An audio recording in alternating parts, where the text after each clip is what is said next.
Prima di lasciare i vincitori tornare nelle scuderie, chiedo al capitano Lorenzo Doboletta e al presidente della Fortitudo Baseball Bologna di raggiungere i vincitori dell'edizione 2022 del Gran Premio Italia. Oggi, come anticipato, c'è questo bel gemellaggio con la Fortitudo Baseball Serie A, che ieri ha anche vinto, quindi capita proprio nel giorno giusto.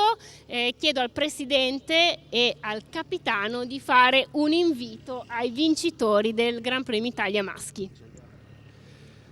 Vi aspettiamo molto affettuosamente al nostro stadio per vederci giocare al Gianni Falchi, e ci farebbe molto piacere e vi aspettiamo presto. Tra l'altro lui non è di Bologna, però c'è la possibilità di fare il primo lancio. Come funziona?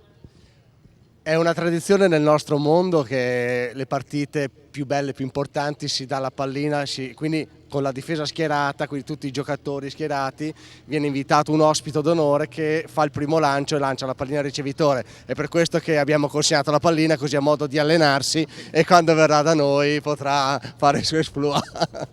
Bene, quindi puoi allenarti anche a un altro sport. Va bene, speriamo. Grazie Antonio Simioli, complimenti e ultima foto di rito.